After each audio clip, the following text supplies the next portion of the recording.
রাশিয়ার জ্বালানি পেলে মধ্যপ্রাচ্য নির্ভরতা কমবে, তবে এক্ষেত্রে বড় বাধা হিসেবে বাংলাদেশের পরিশোধন সক্ষমতার অভাবকে সামনে আনছেন বিশ্লেষকরা।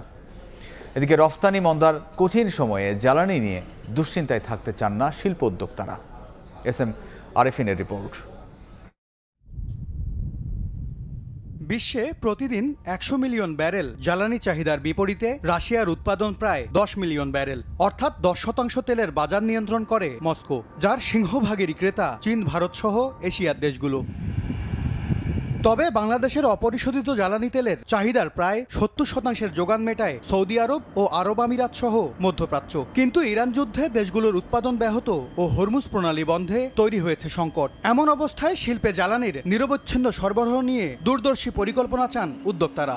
বহির্বিশ্বের তেলের দাম যদি বেড়ে যায়, সেক্ষেত্রে হয়তো আমাদের পক্ষে এটা একটু কষ্টকর হবে, অর্থাৎ আমাদের কস্টিং বেড়ে যাবে। গ্যাস হোক, এলএনজি হোক এবং তেল হোক, সেটাতে ডাইভার্সিফিকেশন হয়, কোনো কান্ট্রি স্পিক না হয়, যাতে এরকম প্রবলেম ভবিষ্যতে হলেও আমাদের অর্থনীতি থেমে না যায়। বাস্তবতার নিরিখে মজুদ ঠিক রাখতে রাশিয়ার তেল কেনার কথা ভাবছে বাংলাদেশও। তবে এক্ষেত্রেও আছে বিপত্তি। কেবল মধ্যপ্রাচ্যের হালকা তেল পরিশোধন করতে পারে ইস্টার্ন রিফাইনারি। রুশ কিংবা ভেনেজুয়েলার মতো ভারী ক্রুড পরিশোধনের সক্ষমতা নেই দেশের একমাত্র তেল পরিশোধন প্রতিষ্ঠানটির। আমাদের যে এক্সিস্টিং ক্যাপাসিটি, সেটা দিয়ে তো আমরা আসলে রিফাইন করতে পারবো না, এবং তেল আমদানি করতে গেলে একটু সময় লাগে, এলসি ওপেন করতে হয়, অনেক সময় এগ্রিমেন্ট করতে হয়, তো এগুলো একটু সময় লাগবে, কিন্তু তারপরেও আমাদের এই চ্যানেলটা খোলা রাখা উচিত। রাশিয়ার জ্বালানিতে নিষেধাজ্ঞায় ছাড় পেলে সরাসরি পরিশোধিত তেল কেনার পরামর্শও তাদের। তেল আমদানি করে ভারতের মাধ্যমে পরিশোধন করে যদি বাংলাদেশে আমদানি করি, তাহলে এটা একটা উপায়, তার কারণ ভারতের ইতিমধ্যে সেই ক্যাপাসিটিটা আছে।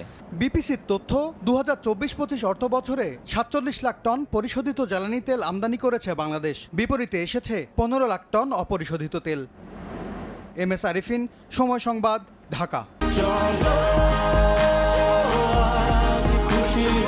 ৪০ বছর ধরে অসংখ্য খুশির মিছিলে ছিল আইডিএলসি, থাকবে আগামীতেও।